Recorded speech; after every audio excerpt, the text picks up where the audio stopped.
Muhammad Nabil Al-Munawar, Chief Operation and Compliance Officer BAZNAS Rumah Zakat, Ibu Hikmah Fitriani, STMM,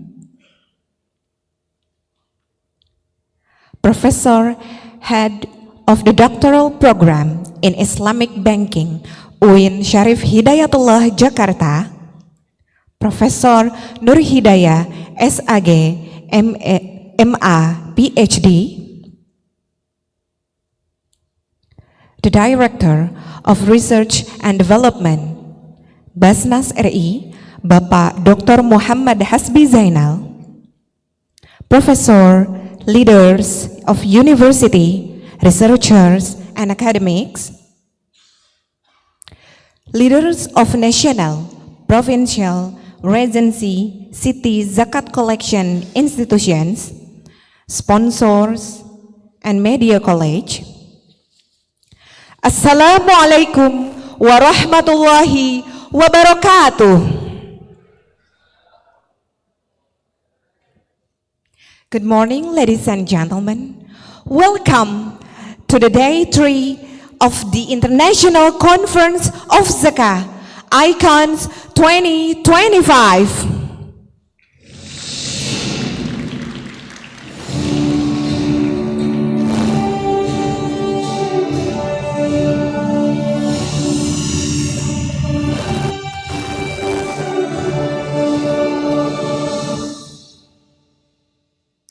We are excited to have you with us with the final day of this remarkable event. Before we proceed with today's agenda, the organizing committee of the 9th International Conference on Zakat, ICONZ 2025, would like to express its sincere appreciation to our valued sponsors, whose generous support has made this international conference possible. We are honored to be supported by the following institutions: BAZNAS BSI Maslahat, PT Bank Syariah Indonesia Tbk, BAZNAS Rumah Zakat Indonesia, PT Transportasi Jakarta, dan Lembaga Penjamin Simpanan. Your commitment and support reflect a shared dedication to advancing innovation, sustainability, and inclusive development within the global zakat and philanthropy ecosystem.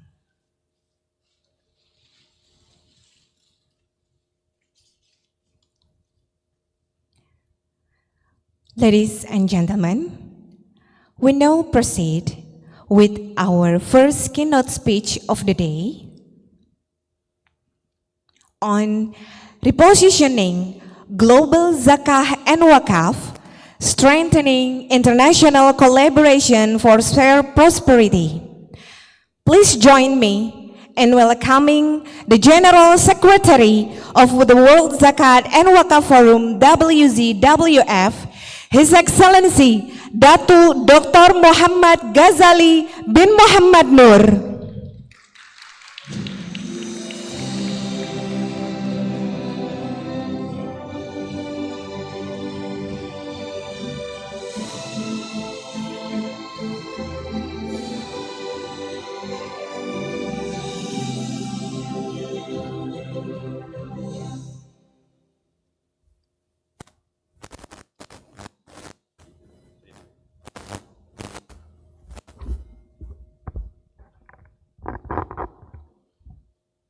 Bismillahirrahmanirrahim.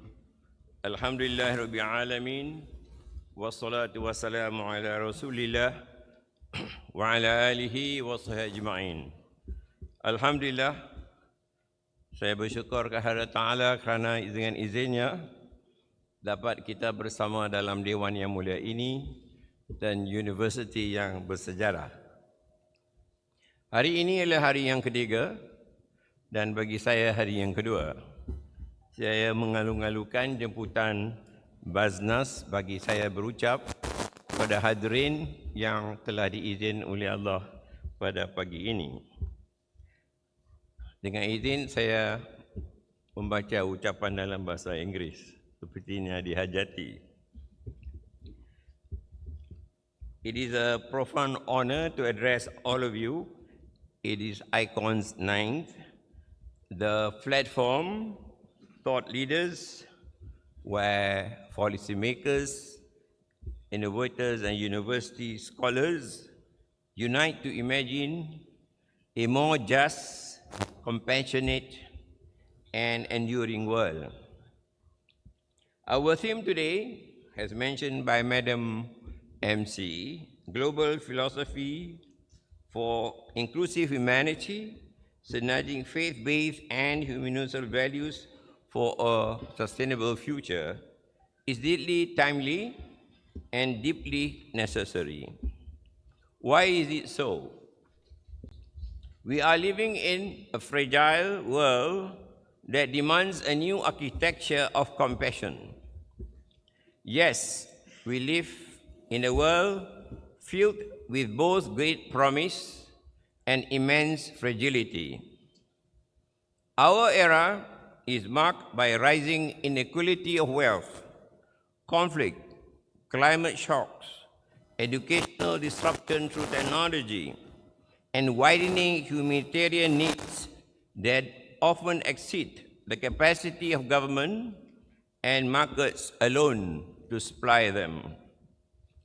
Therefore, in such a world, humanity seeks not only policy framework, we need a moral compass in order to redesign the new world for humanity. This is where philanthropy, where harmonized with universal values, become a powerful instrument for healing, rebuilding, and empowering communities, nations, and all of us as individuals created by Allah subhanahu wa ta'ala. Across all faith traditions, shared principles rise above differences. They are compassion, justice, dignity, responsibility, and solidarity, as well as cultural affinity for those who share the same faith. These are not merely religious ideals, my dear brothers and sisters. They are universal values that bind us as human family. Now, where does Islamic social finance as a global asset that answer this call? The vision is the WZWF Vision and Resolutions. From this global body, there has members of more than 43 or rather 44 nations, representing more than this group, which is one quarter of the world. We observe that Islamic social finance is not only a religious mandate, it is indeed a public good for all to achieve, whether in government, corporate sector, NGOs, communities, families, and all of you as individuals. Our recent resolutions, including the Kuching Declaration 225, the Rabat Global Wakaf Conference Resolution, and earlier global commitments, emphasize these 5 pillars. What are they? 1, institutional excellence, which is strengthening governance, transparency, harmonized standards across nations and communities. And today, all of you are the digital generation. Therefore, harnessing digital accountability is a new imperative competency among all Muslims. Second, the twin pillars of inclusive development. Today, we are here to reposition Zakat for immediate social protection, which Allah has mandated upon the rich to give to the poor for the 8 asnaf, and Waqaf for long-term social economic empowerment. We know from history, Islam inspired the building and development of 10 civilizations. In Rabat, we had the 13th Global Wakaf Conference, and we met the first university in the world, Al-Qarawiyyin, that was built by a woman in 1859 CE. That is how Islam has molded mankind to do good for humanity. 2, alignment with national and global agendas. Since Islam is not and do not dismiss the earth, we have to ensure that our Islamic social finance supports national development goals and the Sustainable Development Goals, SDG, that are coherent, integrated with the worldview of Islam. 4th, collaborative delivery mechanism. It is important today promoting coordination within government, private sector, academia, social society, and global partners within the Ummah and those with the world in order to promote our interests, our agenda, and our needs. And last, 2.5, a shared civilizational narrative. Today, we are accountable to bring back Zakat and Wakaf to be mainstream in every part of the world as a universal ethical system that contributes to global peace, equity, and resilience. Why? Because we know the whole world today faces grave inequality and inequity. For a fact, 10% of the rich control 90% of the world. Therefore, Islam that do not condone materialism and hedonism must be our answer to humanity, whether in this noble country, Indonesia, and the rest of mankind. These resolutions guide our collective mission to transform compassion into sustained, institutionalized human development mission. Now, where do faith-based values and universal ethics heal the world? My dear brothers and sisters, today, our challenge today is not to choose between faith-based messaging or universal ethics, but to allow them to reinforce one another. What do we mean? Faith provides moral purpose.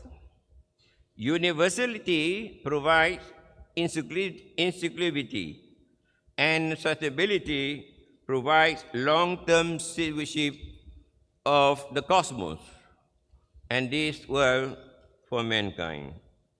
Our WZWF resolutions therefore call upon member countries to 1. Strengthen Zakat and Wakaf safety nets. Second, empower families with livelihood, education, healthcare, social security, and also success and happiness on this earth and hereafter. We have to build climate resilient and disaster-ready communities. In Indonesia, we have seen 2 great global disasters happening in the tsunami in Aceh, and today we are seeing similar occurrence of how we are ready to help mankind when disaster struck them. We have to protect refugees, and most of the global refugees are in our Muslim land, and also displaced population. Promote interfaith humanitarian cooperation, which yesterday we saw the Buddhist Society in Jakarta and Indonesia helping mankind irrespective of their faith. And of course, we have to advance data-driven philanthropy. The last one is important phenomenon.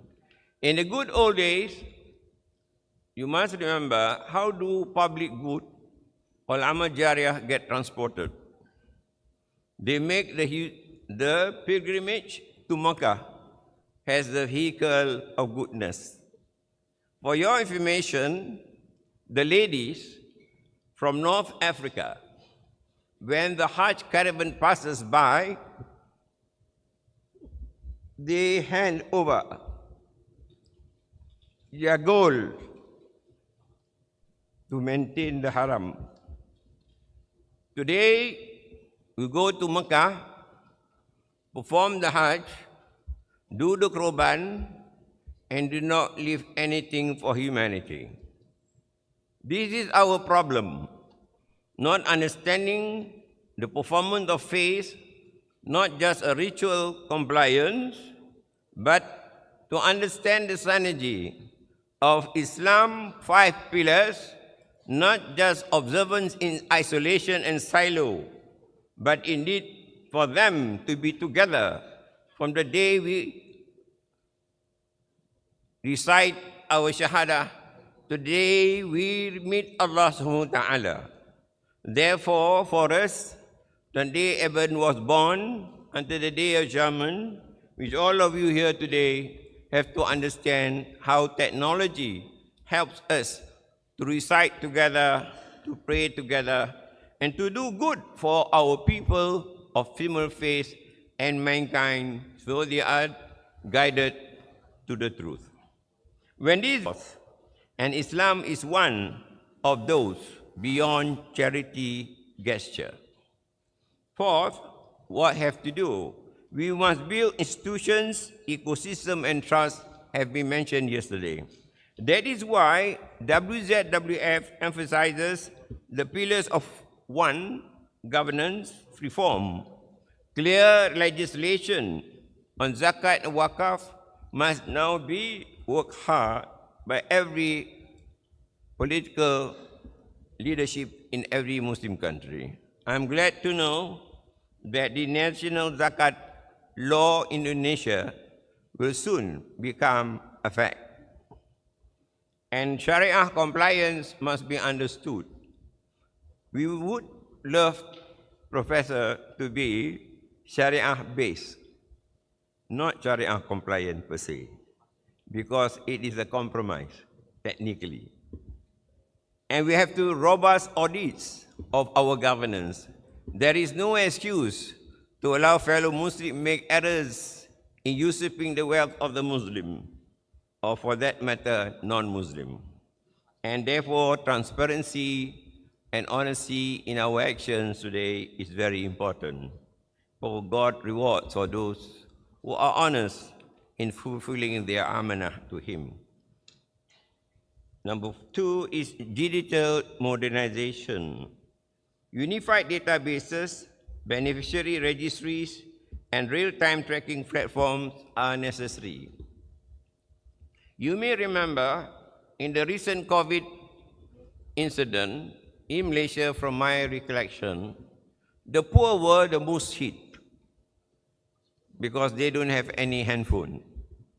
When we introduced working from home, the poor have no electricity, no internet connectivity. For 2 years, all of them were deprived of their life in education. In fact, at that moment of time, many of us did not think to advance Wakaf into technology. That means we finance handphone, because had we had done, we would have not destroyed their life for another 2 3 years down the lane. And that becomes those are with authority and position of power to remember that when every calamity strikes, there is always opportunity to do good. When we see Allah test you with all this trial, but they test you for those with money, authority, knowledge to do and serve mankind again. Next, cross-border cooperation is very essential. Today, the Muslims are in silo. Though we have 43 organizations, there's a greater need to bring back not only the Hajj solidarity, there must be also the economic da'wah, where we are united. For universities like this university, yet it's your imperative to realize where every student need have a new soul understanding of Islam, that they become the barriers of Islam. that they unite the Muslim not just through a degree, but through donation and dua, whom Allah watches every day, whether we live for this world and the next world. Women and youth are very important today, not because they are creatures of Allah, but great civilization are changed through the womb of the woman. And the youth are the children whom all of us guided. Therefore, the Muslims today must give back correct attention to the women and youth as our generation revival and renewal. Therefore, to turn compassion into intergenerational assets. Philanthropy today must evolve from relief-driven responses to systemic empowerment of the Ummah. Therefore, my dear brothers and sisters, we must go towards an inclusive, sustainable, and just humanity. What is that? Our larger mission, whether in this hall and beyond, is to reshape philanthropy into a transformational architecture that is tajdid of goodness. From charity to equity, from aid to empowerment, from short-term relief to long-term prosperity, and finally, from fragmented initiative to unified national and global ecosystem. Today, we see what Professor Irfan was demonstrating yesterday was taking place in Indonesia. Therefore, our WZ resolutions echo this vision through one, a unified social protection ecosystem where Zakat meets immediate needs and Wakaf builds lasting prosperity. Second, it strengthens economic value chain. Remember, we must do Wakaf and Zakat to be systems that generate prosperity and wealth.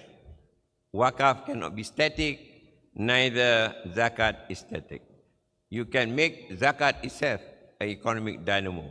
If we understand when we convert Zakat plus life, therefore, the millions of dollars which are being done in Indonesia demonstrate that we have reinvented or rather revisited Wakaf from just traditional notion of ritual and religious observance, but to be civilizational force for the Ummah, whom Allah has in His own wisdom given it in the Quran. Today, many of us listen to other gods, be it the World Bank, MF and the rest, and that is our problem. We have turned the Quran, the first book Allah has given to mankind to rule our life. Second, strengthen economic value chain based on Al-Quran, Hadith, and all other best practices in the world. A renewed economic narrative. This is important, framing social economic finance as pillar of mobility, resilience, and shared prosperity. Now, before we do that, we have to understand there has to be an ethical impact formation, integrating asset, markets, public institutions, government, and community in a pursuit of human dignity. Today, we are united by only worldly order, but ethical framework that will give mankind as the embodiment of their own creation. Now, where do Malaysia, as a member of this community, does its role? We are a beacon in the Muslim world. Malaysia has long served as a global reference for Zakat and Wakaf modernization, from institutional governance and legal framework to digitalization and innovative endowment models.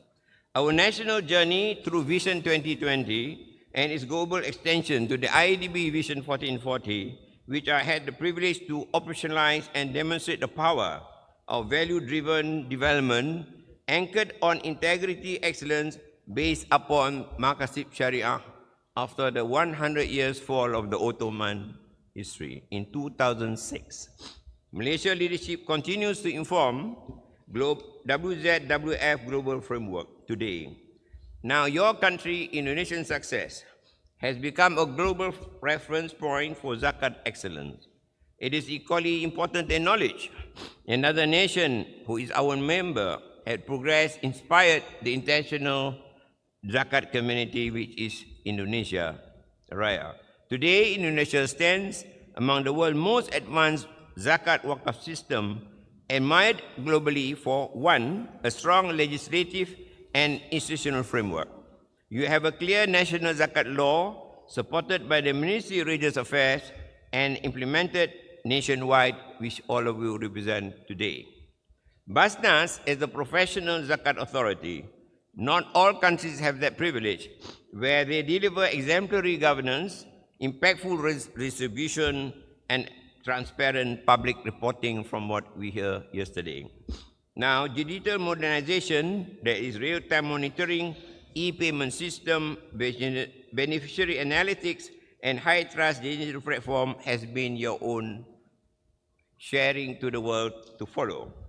And indeed, as what Professor Irfan said yesterday, integration with national social protection. Zakat in Indonesia has aligned itself with property reduction, livelihood support, education, healthcare, and also what you are doing today in Gaza and also in Aceh and Sumatra, and community-centered philanthropy.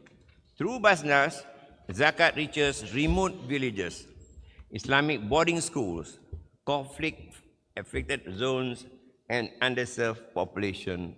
That has been your hallmark of your performance to the world. Now, one important thing is that Indonesia demonstrated political will and institutional integrity.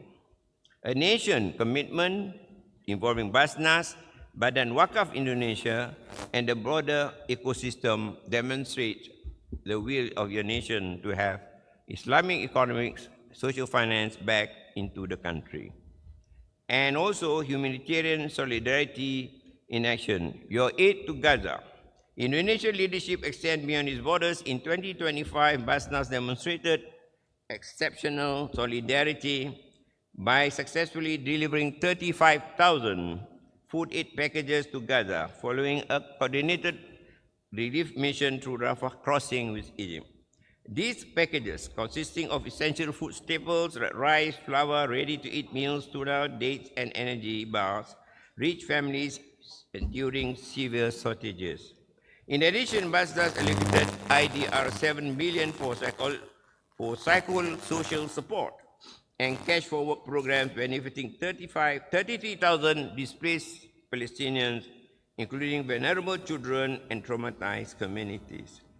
This humanitarian milestone underscores Indonesia's exemplary ability to mobilize Zakat for global relief, demonstrating how professional institutions can deliver aid effectively into high-risk conflict zones.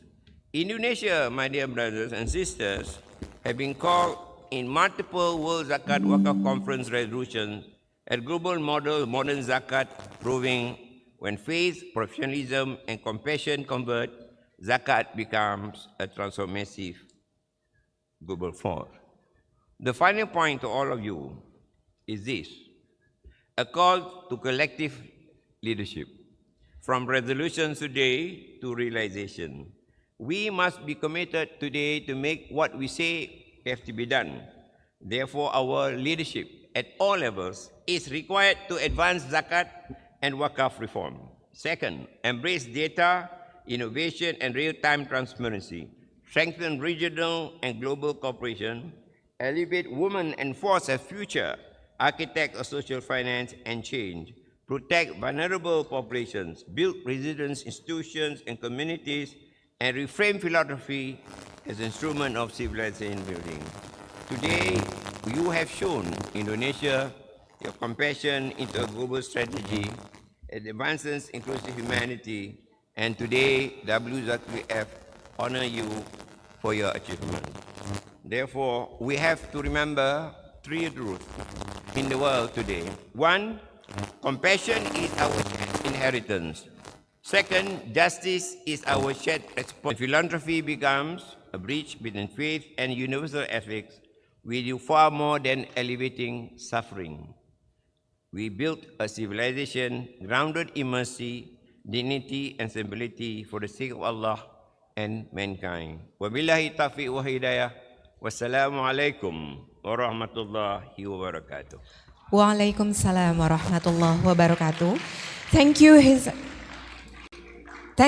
Excellency Datuk Dr. Muhammad Ghazali bin Muhammad Nur, for your enlightening insight. Please remain on the stage. Your contribution provide a strong foundation for our discussions. Before we move to the next agenda, we would like to present a token of appreciation to Abdul Rahman.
Ladies and gentlemen,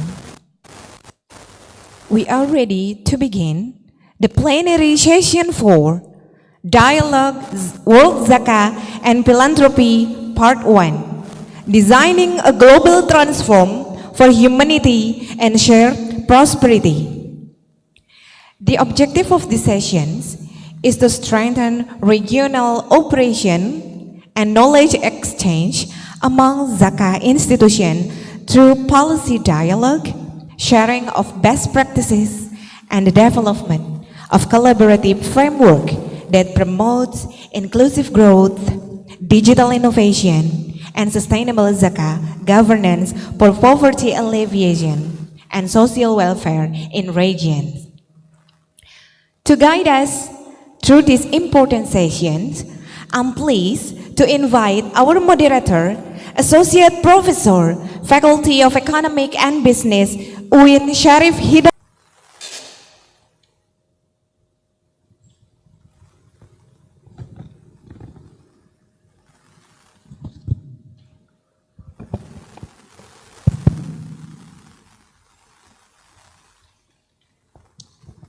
Bismillahirrahmanirrahim. Assalamualaikum warahmatullahi wabarakatuh. Alhamdulillahi rabbil alamin. Assalatu wassalamu ala asyrafil anbiya'i wal mursalin wa ala alihi wa sahbihi ajma'in, amma ba'd.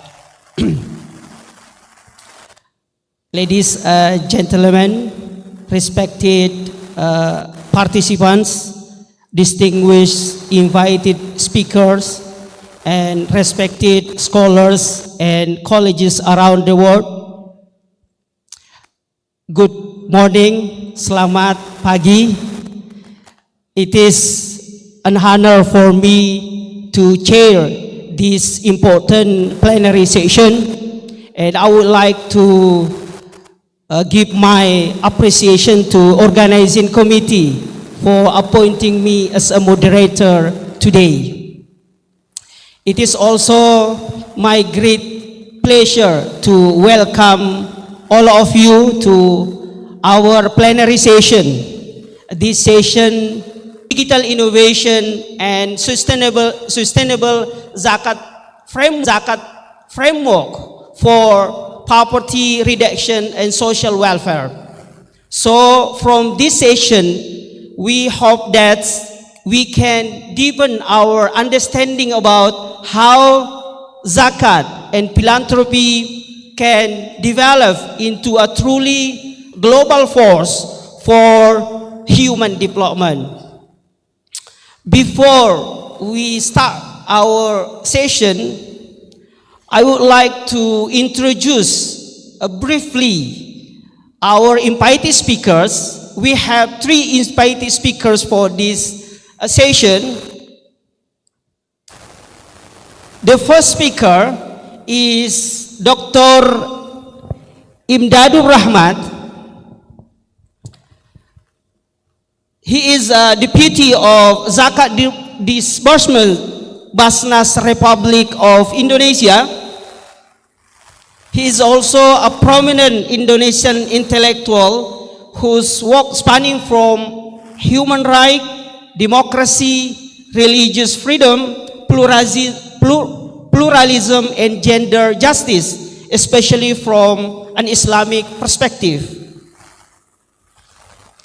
Dr. Rahmat holds his master degree in politics and international relations of the Middle East from the University of Indonesia, where he also completed his doctoral studies. Currently, he is a rector of Institut Agama Islam Sahid Bogor. Our second invited speaker will join us through online virtually is Professor M. Nabil Muhammad. He is a professor from University of Brunei Darussalam. He is a distinguished Egyptian scholar, well recognized for pioneering work in integrating computer science with Arabic linguistic studies. He earned his bachelor, master, and doctor from the Faculty of Engineering, Cairo University, Egypt. He also well recognized for developing the first Holy Quran software, bridging Islamic studies into digital technology. And our third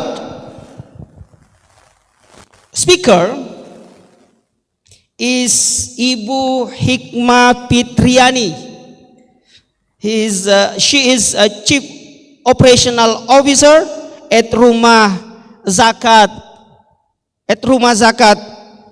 He graduated from Management Department, Faculty of Economic and Business, Telkom University of Indonesia. And our fourth speaker will be this additional speaker is our brother, Mr. Maulana Abdul Badr. He is lead Zakat consultant and also attached with Islamic Relief Worldwide and graduate from University of Birmingham. So please join me to welcome our invited speaker to the stage.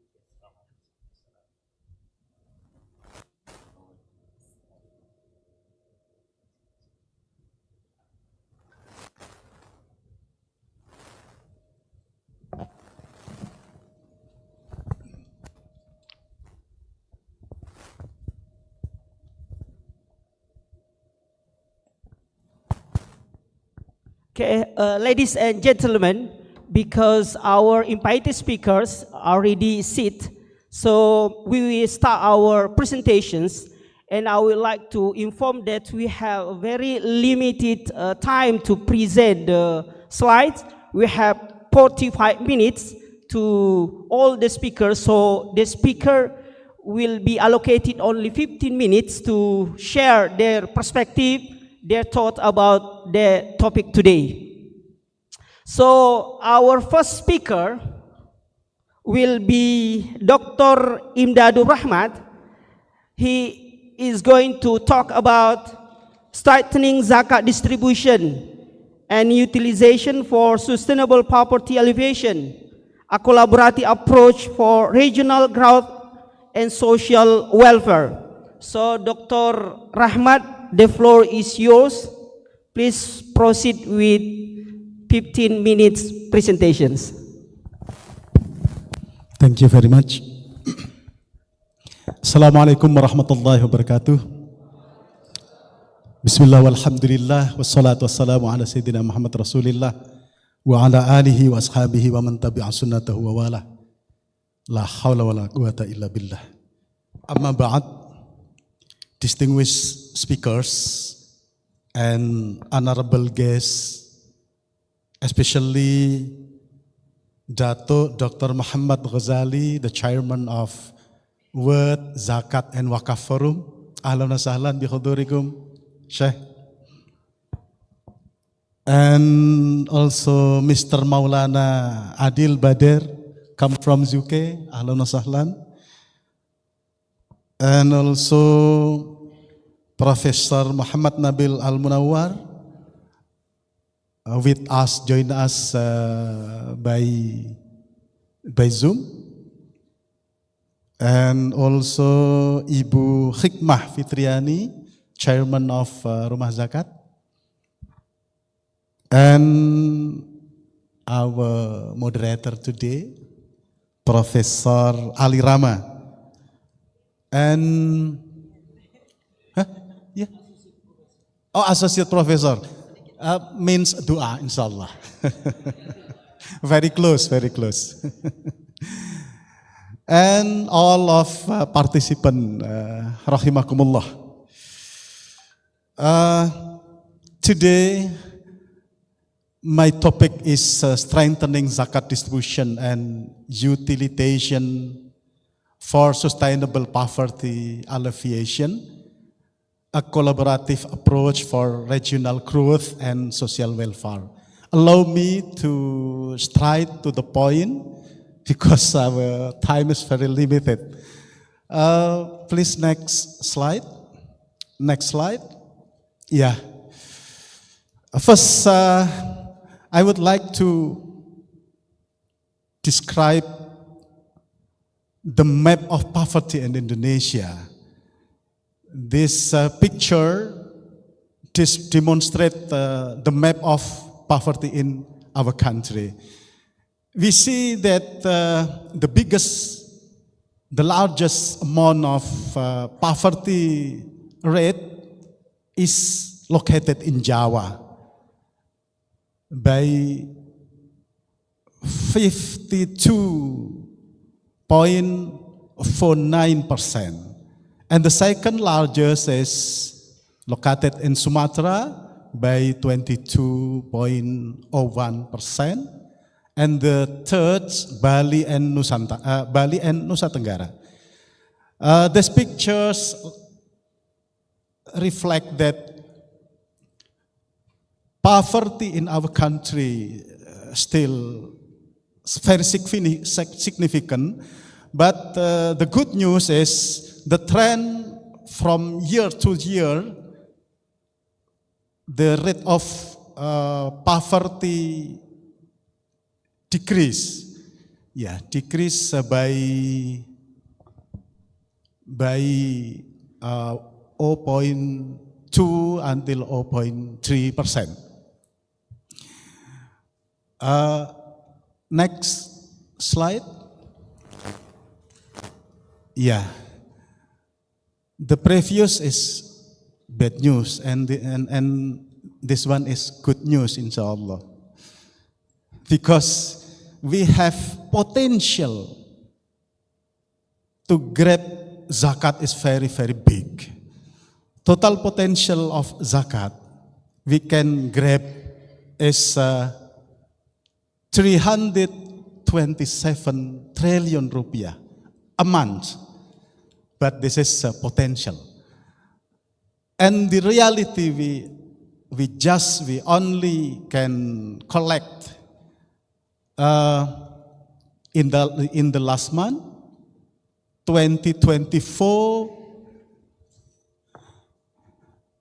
40.40 trillion rupiah in collecting, and in disbursement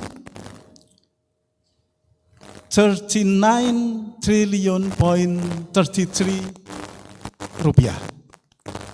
And the trend we can see from the picture that the trend is increased from time to time. This is make us optimistic to see the future, to deal with our problem, our big amount of poverty in our country. Next, please. Ladies and gentlemen, this is our program and our activities. Our program on distribution and utilization program. We held 42 program and activities. Humanitarian category, disaster relief, healthcare, dakwah and education, and economy. Humanitarian, we provide activities and program, food bank, living cost aid for ghorimin, travel allowance aid for fisabilillah, rental housing aid, BAZNAS decent housing programs, disability aid, basic food package aid, korban program, social institution grant, and many proposal aid, and zakat fitrah, and also fidyah. And in dealing with disaster crisis situation, we have a program like emergency response, water and sanitation program, establishment and development of regional BTB, BAZNAS Tanggap Bencana, the unit of rapid response to deal with disaster, and also disaster risk reduction program based on madrasah, based on pesantren, based on villages, and also nature conservation, reforestasi, planting program, and others. And also we have healthcare. We organize clinic services, health issues, health services in disaster areas. Also we have Rumah Sehat BAZNAS, 60 unit across Indonesia, and also public health request. And then dakwah and education program. We have dakwah partnership programs, partnership between BAZNAS and civil society organization, with NU, Nahdlatul Ulama, with Muhammadiyah, with MUI. We have also training of trainers program for Quran sign language teaching, for blind disability, to enable them read Al-Quran, recite Al-Quran. And also language, and also musalla renovation program, dakwah outreach program, and also public dakwah request. And in education program, we have higher education, domestic scholarship, and international higher education scholarship. And also we have Zakat research scholarship, partnership scholarship for disability and people in rural area, in remote area, indigenous people and communities. BAZNAS Santri Scholarship, student in pesantren and also alumni of pesantren. And also we organize Sekolah Cendekia BAZNAS,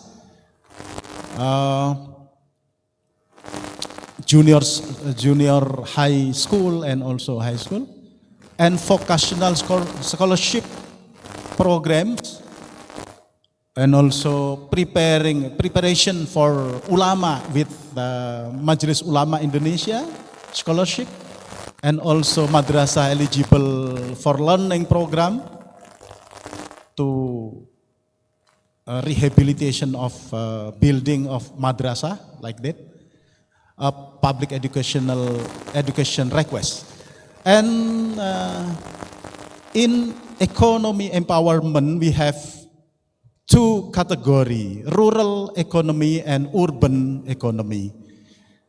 In rural economy, we have lumbung pangan. Lumbung pangan is farming agriculture program. We have also balai ternak, community development based on villages, ZCD, and public economy aid, financial assistance for small and micro economy in villages. And we have urban economy. We have Z-Mart. What is Z-Mart? We will be see it after that. Z-Chicken, Z-Auto, Z-Coffee, Santripreneurs, and we have Mustahik program, optimization, coaching for program income generating of Mustahik. Consists of Mustahik product marketing, Mustahik product optimization. We coach them to how to sell effectively, and also how to maximize the quality of product. And also we have BAZNAS microfinance based on villages, and also based on mosques, and based on Majlisut Ta'alim, yeah, and also KJU, Kita Jaga Usaha. A small amount grant for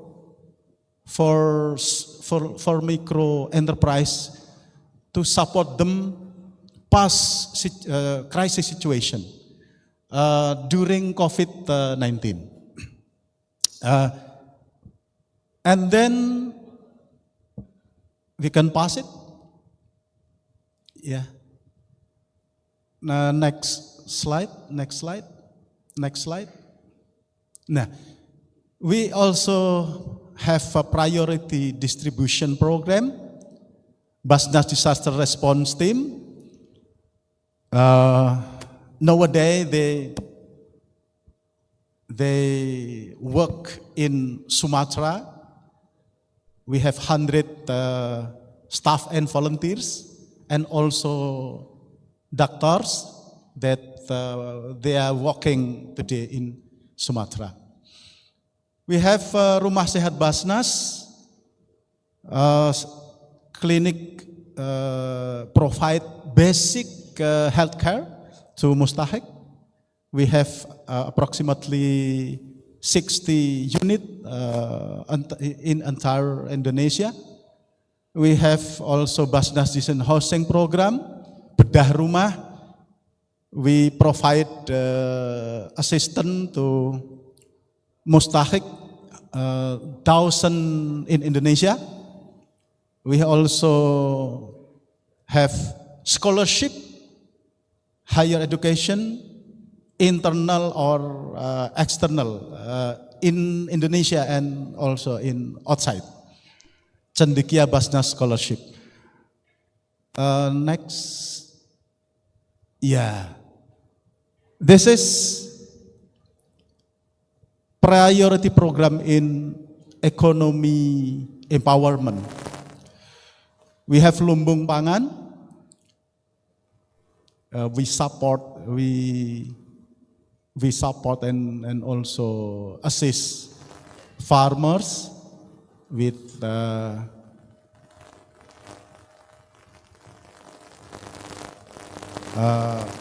financial assistance. Also, we have Balai Ternak, Zakat Community Development. Okay, next slide. Yeah, ladies and gentlemen, when we plan what the priority of our program, we base on the map of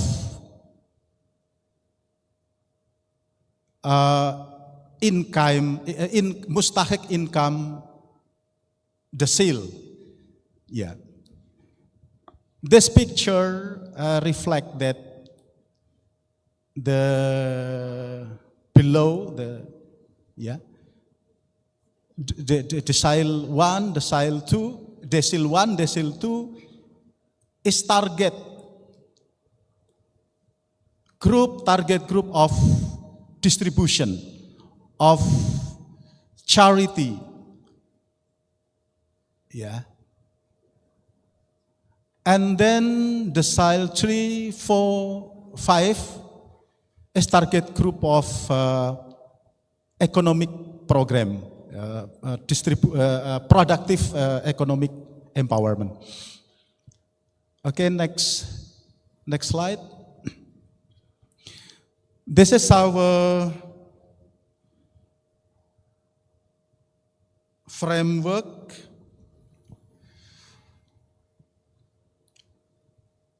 We start from intervention of mustahik.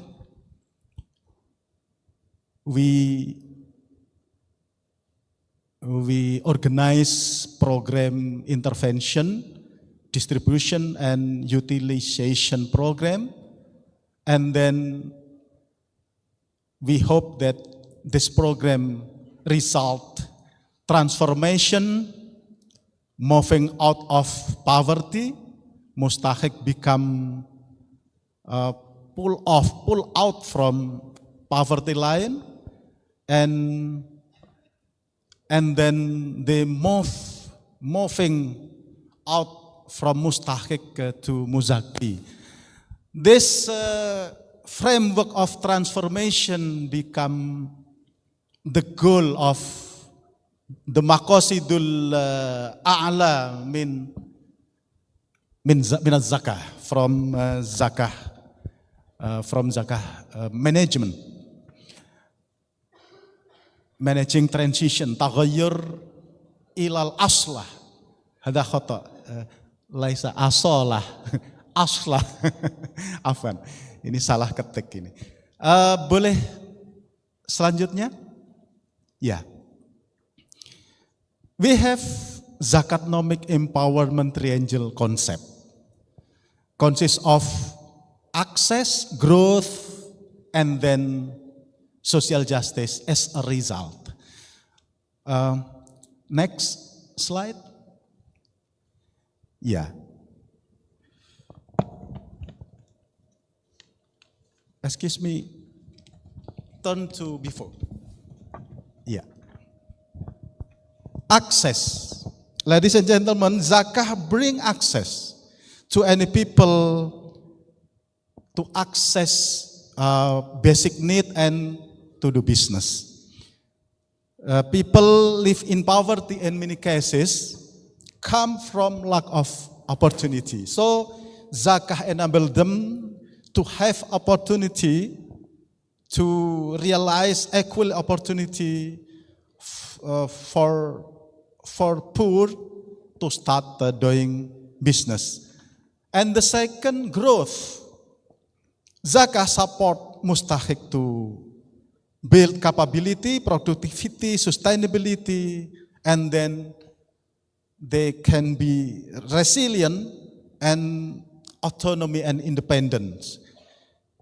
So zakah can transform for suffering to well-being, and transform from poverty into prosperity. And social justice is a result when du'afa people can develop their economy and increase their income and their prosperity, so that social economic gap can be reduced. Step by step, social justice can reveal in the reality. This is our goal of Zakat. Please, time is finished. Okay, we can pursue in the floor, in discussion. Thank you very much. Assalamualaikum warahmatullahi wabarakatuh. Thank you, Pak Dr. Rahmat, for the presentation and very insightful.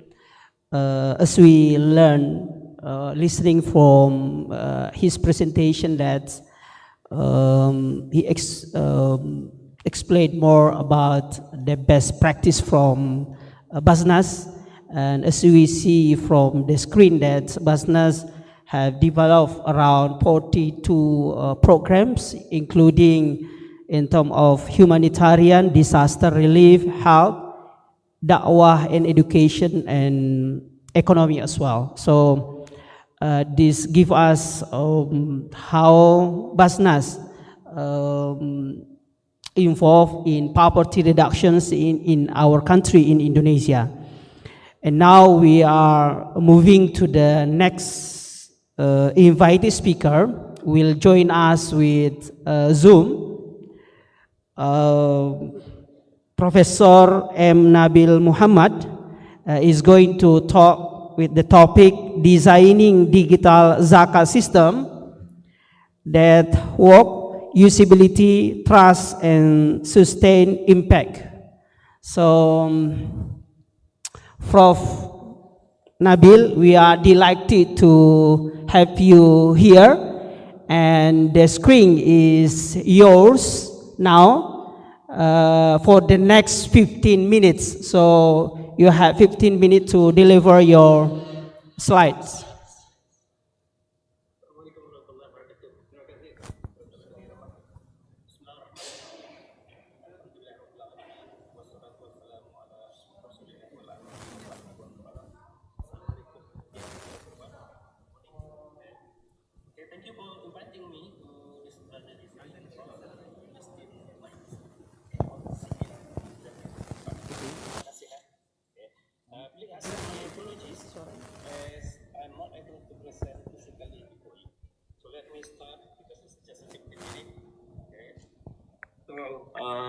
So this is just the introduction.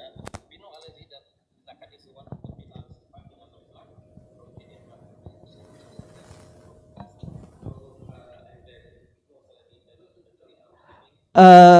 Prof. Nabil, I'm sorry to intervene you. So we want to fix the sound first, because the audience cannot listen your presentation. So the committee will fix the problem first, and then I would like to invite you again to continue your presentation. So.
listen me? Do you listen now? Hello, Assalamualaikum.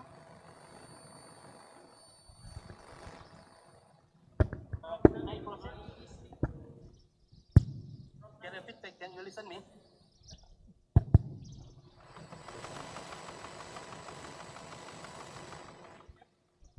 Please repeat, Mister.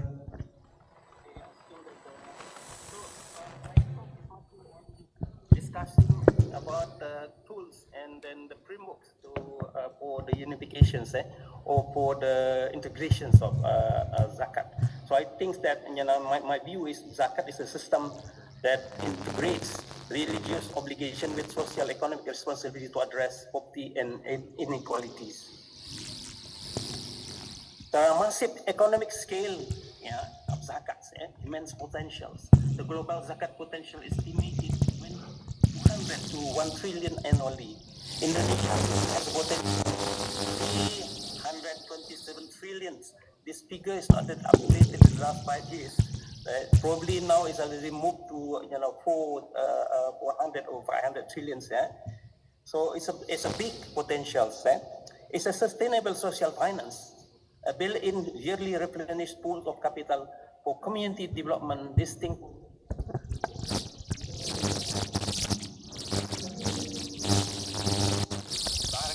redistribution to 5 specified beneficiary groups, including the debt result. So it's also economic, but not only property elevation, can part from Dr. Imaduddin, previously, moving beyond consumptive aid.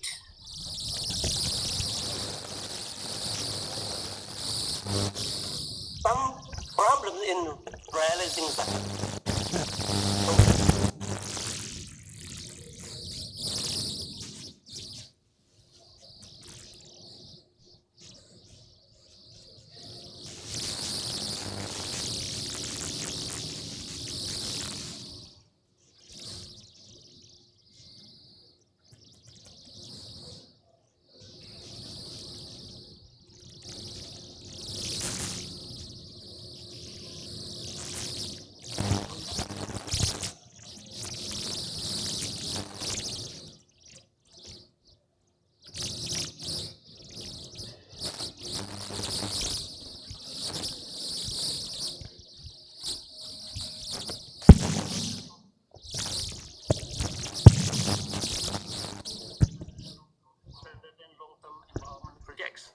Regularity and capacity gaps. The law regulates the institution, but it does not enforce Zaki to fulfill their Zakat obligations.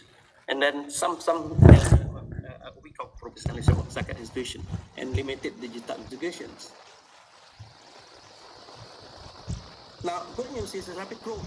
Collections have risen significantly from 3.6 trillion 2016 to over 20 trillion 2023 and projected to reach trillion in 2025 this year. So digital innovation platforms like Kita Bisa.com and BAZNAS apps increase accessibilities. Productive programs, initiatives such as Zakat Community Development, Empowering Village, and Zakat for Education demonstrate the shift toward empowerment.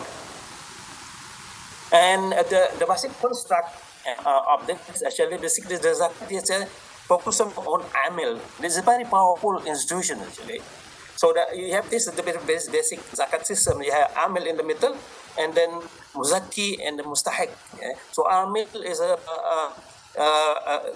the institution that really regulate or administer the collections of Zakat Baki and then dispute to Mustahik. So AMIL is in Zakat ecosystem. So it is interesting. My AMIL values to Mustahik to get Zakat to more generate values. Then you can actually the AMIL can actually to great value from Mustahik into from others liberators. This is just my introduction to my theory. A business ecosystem is a network of interconnected and diverse entities, actors that collaborate to exchange value for mutual benefits. A Zakat business ecosystem comprised of core and supporting entity consisting of interactive transacting entities exchanging values. Now, examples of the core entities are Muzaki, Mosaic, Amil, and the Public. Examples of supporting entity including banks, payment platforms, Zakat, collectors, auditors, and tech hubs. These entities engage in one another by exchanging a set of value through interaction, exchange to develop and then to grow together. Now here's the concept, value. So you have this value. So you have this actually entity, halal food, send as a customer. Just example, the halal food provides, this is a product, surface, information, halal values and benefits. And when the customer, see this value is worthwhile, then they're willing to, to exchange with making payment, visit the vendors or visit the restaurant, and then provide the information and also get some trust value to this vendors, right? Now, this is the theory of business economics. I developed this business economics, business ecosystem theory. But this theory, I'm not going to discuss it here, just to show you that this is a solid theory behind it. And then this is examples of halal food. If it is in a bigger context, ecosystem. So you have halal food digital platform, you have customer here, and then you have halal food vendors there. You have to see that you have this is what they call it stone of this ecosystem. In this context, we can see this is a two-sided network, multi-sided network that managed by the halal food digital ecosystem. There's a transaction directly from the transaction from customer to halal food vendors through halal food digital platform. This is the graphical the graphical displays of the business ecosystem using that, and this is the matrix representation. If it is too many entities, and you need to use actually the matrix rather than actually using the graphic. This is the core Zakat ecosystems. So this is the core Zakat ecosystem. You have Amil in the middle. And then unlike this one, halal food digital, because Amil is not actually, managed in this system is not two-sided network, because Amil basically manage actually collection money from Muzaki and then distribute to Muzaki. There is no direct transaction between Muzaki and Amil, but we can still use actually the frameworks, two-sided market, and then we can use this value exchange as a strategy how to increase this the values of everything here, so that Muzaki can pay more and then Amil can distribute more. This is and this is another one, actually extended one. So that one is the basic one. This is the extended one. We have distributors here. You have collectors, and then you may have you have public auditors here, and then they are. What we need actually to look at this exchange value and to how to design and how to actually to strategize so that this ecosystem grow. So of course, this is we can extend this further by including Islamic bank, system, Islamic fintech, educational system, government, private institution, on other animals like last, right? So we can use this one to extend this, business ecosystem. Then we study how to grow, how to strategize, the creating strategy, so that we can have better systems. Yeah. So now moving toward digital Zakat business ecosystem, it is important to know that our values involved in Zakat business ecosystem are soft values. So this is interesting because it's all data and information. Soft value can be easily digitized. For example, most information, data, information, and knowledge is now in digital form. So it's in digital form already. What they need is just to, to create something that, ecosystem, the platform-based ecosystem, digital ecosystem. So it's digital ecosystem.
Okay, thank you, Prof. Nabil, for your presentations. I think your paper is very interesting, even though the participants, we have a problem to listening in the first of your presentation, but at the end of the presentations, I would like to highlight that you introduce the value exchange network. It is like a framework to a business ecosystem to interconnected for the main Zakat stakeholder, and also this like a step to digitalize the Zakat system in our Muslim world. So this is, I think, the main point that I listened from your presentations. And then we are moving to the third speaker.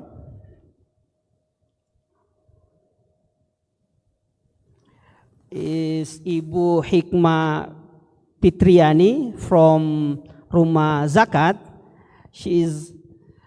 Her topic is designing the digital Zakat system that work, usability, trust, and sustain impact. So we welcome you to deliver your presentation within 15 minutes as well. The floor is yours. Okay, thank you. Assalamualaikum warahmatullahi wabarakatuh.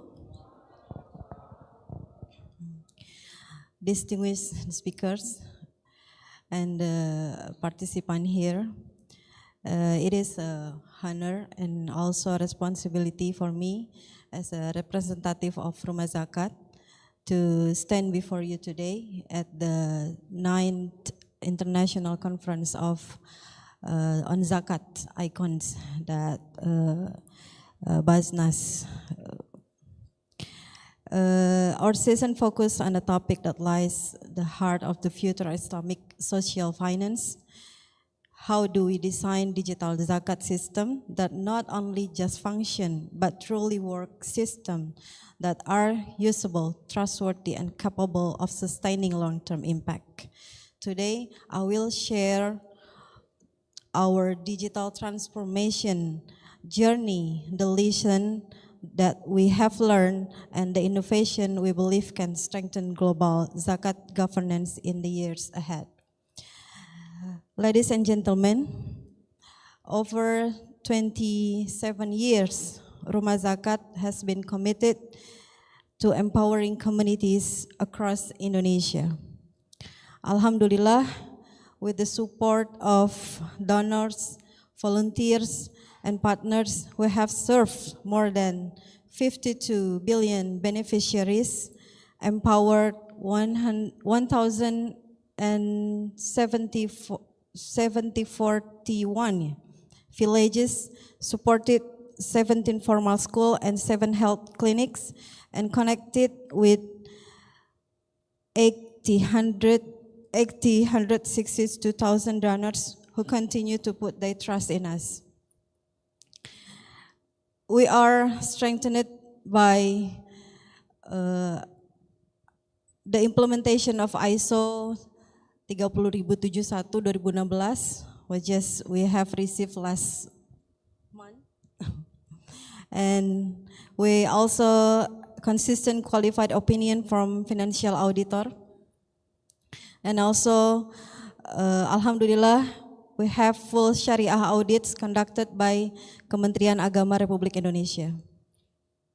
and also a distribution network that touch all 34 provinces in all over Indonesia. Next. This is challenges and opportunities that facing us together. As mentioned before, there is a national potential Zakat is projected to reach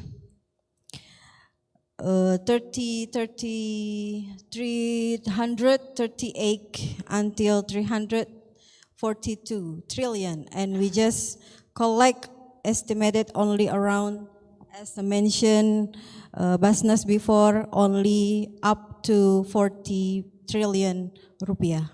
This economy gaps tell us one thing, that our system strategies and engagement must evolve. Next is digital giving. Digital giving, particularly through e-wallets and online platforms, continue to grow, expected to reach 3.3 until 3.6 trillion. Young Muslims, especially in urban areas, are increasingly comfortable with automated instant and mobile first donation behavior. And also in addition, the newly issues of Peraturan Menteri Agama nomor 16 tahun 2025 emphasize stronger planning alignment with national development priorities and the mandatory use of a national social and economic data (DTSN).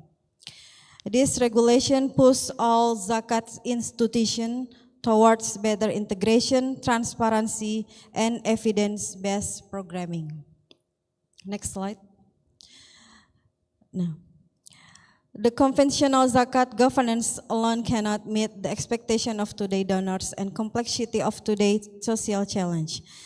Traditional systems often suffer from manual reporting, audits, and delay, kemudian limited public visibility of fund flows, inaccurate or duplicate beneficiary data, slow financial process, and high operational costs. And also, on the other hand, modern donors demand speed, real-time transaction, and next, convenience, 24/7 access, security, robust protection of personal and financial data, and of course, transparency, being able to track the impact of their contribution. This shifts makes digital transformation not simply helpful, but indispensable. Next slide. This is a digital transformation that going on Rumah Zakat, which is have three pillars. First is digital mindset. This is how we also improve our capacity to learning mindset and work optimization mindset using digital. And the second one is integrated system. This is develop enterprise architecture that ensure all internal systems are connected, efficient, and accountable. And the third and the last is digital product. This is how we developing digital services that deliver smooth, intuitive experience for donors and beneficiary alike. This is our pillars from foundation of our long-term strategy. Next. The first, I will try to break one by one. First is digital mindset. This is first pillars. It is not merely about using technology, but it is how we believing that technology can improve our performance and then expand our reach and multiply our impact. We have learning tools that calls Rumah Zakat Academy. This is a platform learning management system. We can access all the materials, all the information about transformation, about material, anything about not just about transformation, but everything about how we knowledge getting improve and improve. We can access on LMS we call Rumah Zakat Academy. Next. Two is integrated system. As I mentioned before, on Nabil, which is ecosystem, but we call it enterprise architecture. We try to menyatukan gitu ya, menyatukan semuanya begitu ya, dari mulai infrastruktur. This is IT management, how we try to ensure that our IT is powerful, our infrastructure is powerful gitu, and then how they can push our core system, our core zakat infak sedekah system, where is fundraising and program distribution is delivered to our donors and our beneficiary, and then how supporting system, other supporting system like common service and payment, and then third connection, where is the governance. This is like data center, kemudian Simba, Simba BAZNAS. We also providing for the regulatory and governance of Rumah Zakat. This is our enterprise architecture that we built in Rumah Zakat. Next. And this is our ecosystem about digital product, where we collaborate with so many channel from fintech, e-commerce, website, crowdfunding. We try to embed, not just we build our digital product, but we embed to the other system that can improve, optimize our funding and our trust, our communication to our donors and beneficiaries. Next. This is one of the digital product of Rumah Zakat is web donation. Web donation is a platform, website based, which is have 1,000 and 107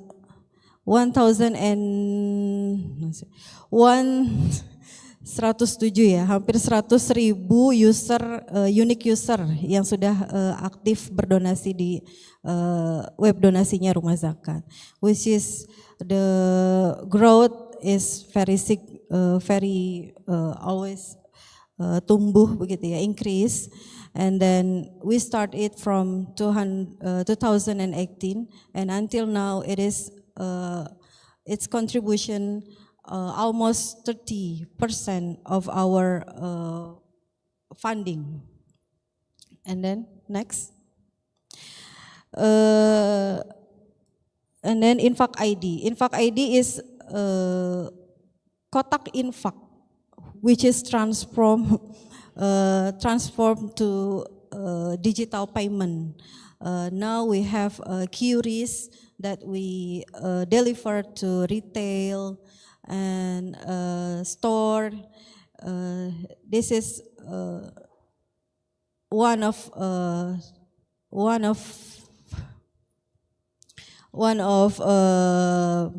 form that we transform from the kotak infak to the mobile application. Next, we have Rumah Zakat application. This is mobile application that app-based. You can install it on Google Apps or Android apps. This is have user active for 400 user active, and this is very new for us because it's born on 2022, but the donation from the channel is very increasing rapidly. Next. Then this is transif and donation, which is we have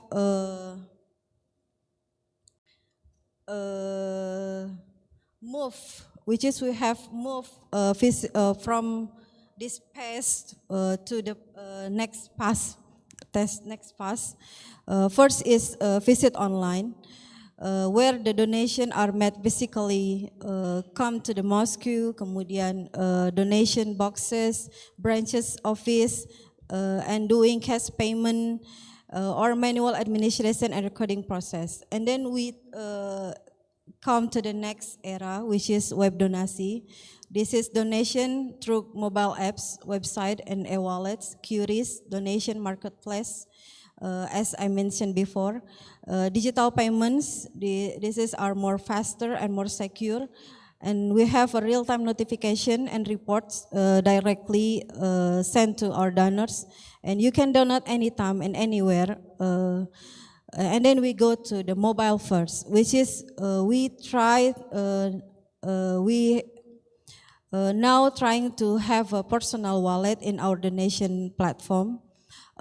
This is for quick donation or regular donation, and then we try to make a push notification, and then we try to zakat reminder, especially when salary is distributed, zakat haul, Ramadan gamification of goodness, rewards point, charity badges, goodness level for motivating social sharing, and then donor can share acts of kindness or encouraging community participation and exposure. And the last one, which is we facing AI. This is our challenging today, but we Rumah Zakat have start. We try to personalize donation recommendation according to the donor interest and moments like Ramadan or Idul Adha, and then we have automatic reminder to fulfill this based on donation behavior, and then we have AI chatbot 24 hours this consultation and real-time impact reporting, which is we still developing. Next. This is generation AI in Rumah Zakat. We call it Amira. Amira is AI-based virtual assistant, AI chatbot that ready to help answer question and provide information quickly. She 24/7 service. She is very quick response, and she's easy and practical. From the first we try AI, there is so many learn that we tough to Amira. There is so false, true, false, true, false. And then now she is so smart. Even we can curhat with her.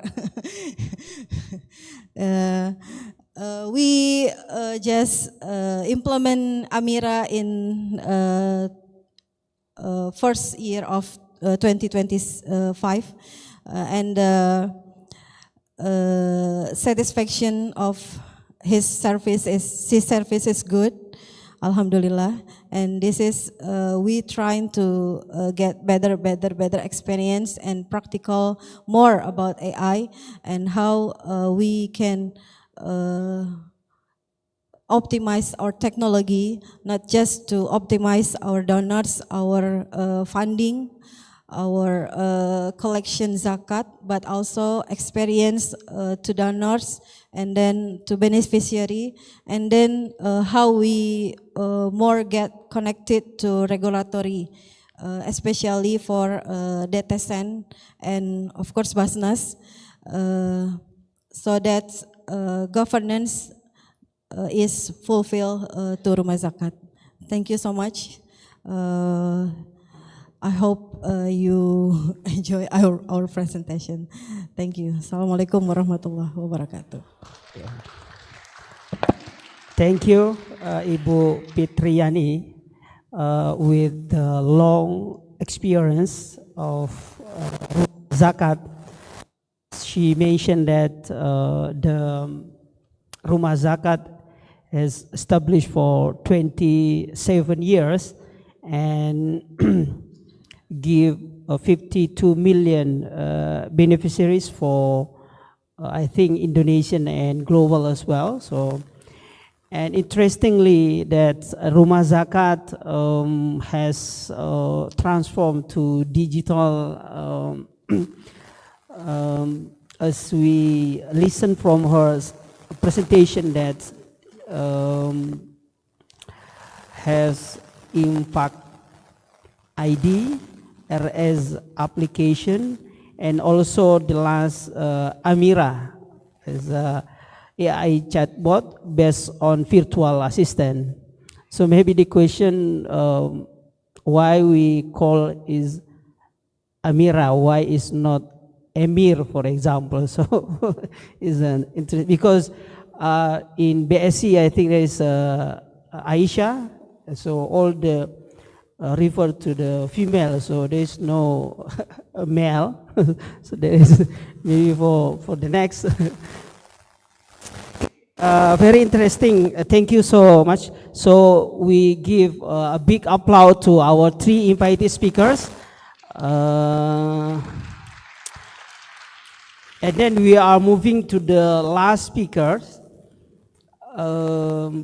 Our respective brother Maulana Adil Badr, he is going to talk about how to train the Zakat officer. So time is yours. Bismillahir Rahmanir Rahim. Assalamu alaikum wa rahmatullah. MashaAllah, good. Okay, Alhamdulillah. This is going to be a somewhat informal. How long do I have, respected MC? 15 minutes, 10 minutes, 20, 10 minutes. Inna lillah. Okay, 10 minutes. We'll make the best with the 10 minutes. What we will start with is thanking the delegates here, the respected speakers and MC for organizing this beautiful event and for giving me a second opportunity. So the first question, I'm going to want to get some interaction from you guys. But before that, we will start. Alhamdulillahi Rabbil Alameen. Wassalatu wassalamu ala Sayyidina Muhammad wa ala alihi wa ashabihi ajma'een. Okay, how many of you guys, by show of hands, so just by raising your hands, how many of you are students? That could be bachelor's, master's, PhD. Are there any students in the room? Students, so whoever's a student, put your hand up. Okay, so a smattering in the middle, good. Who are the guys who are working as Zakat, either collectors or Zakat distributors? So who are the people working for BAZNAS or partners for BAZNAS? Zakat Amil, who are the Zakat Amil in here? Only, okay, only here. What about these guys, the ladies in the green over here? What are you guys doing? The ladies in the green, are they the students? Okay, students, good. Lecturers as well. So we have a good mix, and then we have some professors and different groups. Okay. When it comes to Zakat, the guys who are managing technical, you can stay on this slide until I ask you to move. So please stay on this slide until I ask you. No, okay, stay on this slide. Stay on this slide. Stay on this slide. Jazakallah khair. So the organization that I work with, I wear 2 hats. One, I wear the hat for Islamic Relief, and 2, I wear the hat for my consultancy, which is about strengthening organizations that develop and train people on Zakat, that collect Zakat, and everything to do with Zakat. So 2 hats. So I'm going to give you a bit of information on both of them today. When it comes to Zakat, it's very important that the people who are working in the sector, the Amilina alayha, the Amil is knowledgeable, he's competent. Competent means he's able to do his or her job. He knows what tools there are available for him or her, and he knows how to do the job. And then the third thing that the Amil needs to be is diligent. In English, we'll say the word diligent. In our terminology, in our language, in our istilahat, we'll say he has to be muttaqi. So the Amil needs to be muttaqi. He needs to be qabil, he needs to be capable, he needs to be knowledgeable, he needs to have ilm, and he needs to be a person of taqwa. Ilm, capability, qabiliyat, and he also needs to have taqwa. Those are the 3 things that the Amil needs to have. You're not expected to have that overnight. You're expected to have those developed, or you have the seeds of those inside you. One of the things that I do when it comes to my training is I'm assessing the people that I train for knowledge, If they don't have the knowledge, then my job is to impart to them, to give them the knowledge. If they don't have the competency, is to help them build that competency. And if they don't have the taqwa, then all I can do is make dua. So when it comes to the taqwa, that's between you and your Rabb. When it comes to your knowledge and when it comes to your competency, your ability, that comes from yourself. That comes from Allah Azza wa Jalla as well, but that's something that someone else can support you with. So you can see the slides up here. There's 3 things that I focus on when it comes to training. When it comes to our projects as an NGO, there are 3 things. There's the rights holder, the mustahiq. We have to find the right mustahiq. You can't select anyone for zakat. They need to be the person who's eligible for zakat. The second is the project activities, and I think it feeds in very well with what my respected brother here was mentioning on the distribution policies of BAZNAS. Many of the things that BAZNAS are doing, alhamdulillah, the organization I work for, do similar. But not all of our project activities are zakat eligible. So some of the activities we do, we wouldn't use zakat for.